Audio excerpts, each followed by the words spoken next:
Okay, so I have my parting line established with the level and smoothness of the clay, and I'm ready to move on to my next step in preparing for this first half of the mold to be ready to move into plaster next. So there's some prep work that's super important. So the first thing is I am going to actually add what's called a pour cup. So it's like a little kind of wedge of clay, a little funnel is basically what I'm creating. So right now, everything that you see here that's a positive, so the potato itself and this clay here, and then also this clay I'm adding, is going to be resisting the plaster. So the plaster is going to be poured on top of it, and everything else that's material now will be like a cavity. So that's kind of how you can think about it. So what we're doing is making like the positive of a funnel here that's going to connect into the form. It needs to actually like merge with it so that it's going to go into it.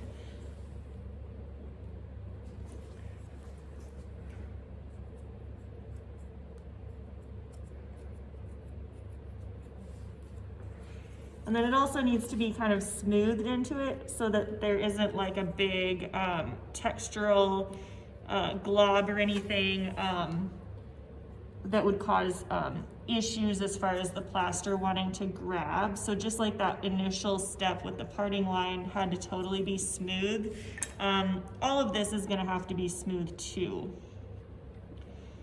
And also keep in mind, we have that parting line there. So this is a funnel we're creating, but we're actually just making half of it right now. And then we'll do the other half on another step.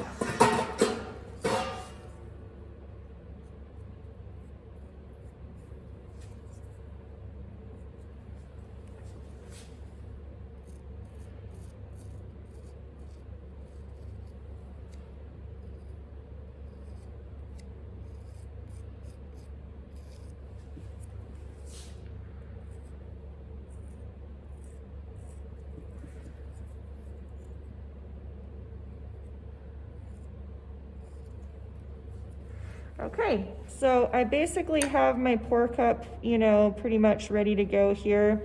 Another step is keyholes. So the mold is going to be these two different parts, and we need them to like interlock so that they don't slide when they're together. Again, that's another thing that'll make more sense in another step down the line. The best way to create keyholes is just with a clay tool. You're going to kind of make a little impression like that. So it's just like a little shallow kind of button thing, and then make sure you remove those burrs of clay from around it and smooth it back out if it kind of changed the texture there. You want to probably have 4 or 5 for an object this size, keeping in mind they may break, they might not all work, so it's helpful to have a little bit of extra. You don't want them to be super pointy because on the reverse side where they're like little plaster kind of protrusions, they would be very fragile. So keeping them shallow like this will kind of make them stronger and work better with the material.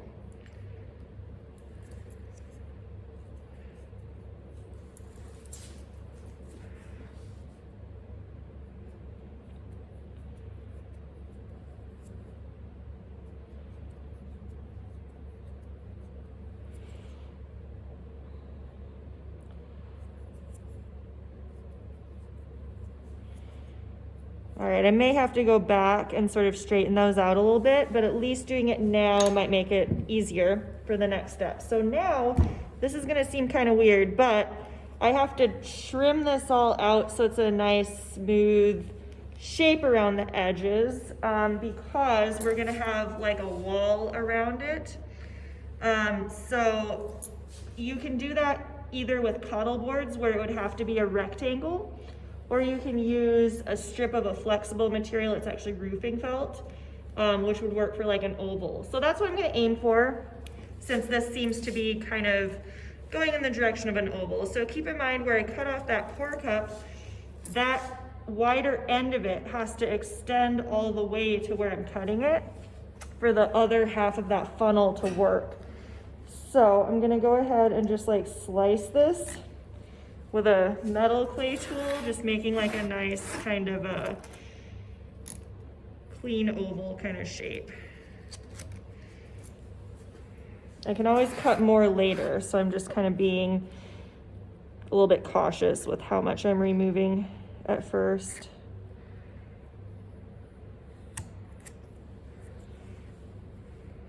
Okay.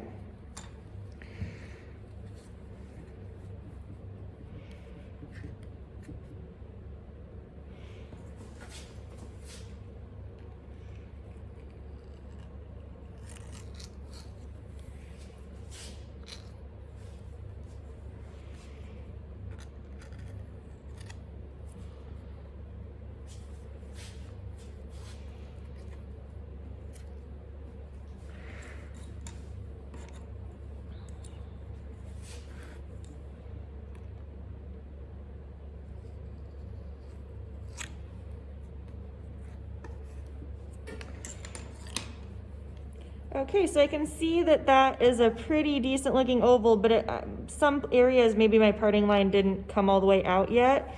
So I'm gonna go ahead and just like put a little bit of clay back in those spots to supplement it and, you know, bring it back out. And then I can like re-trim it as I go, just to make sure everything's nice and smooth.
Okay, so I am pretty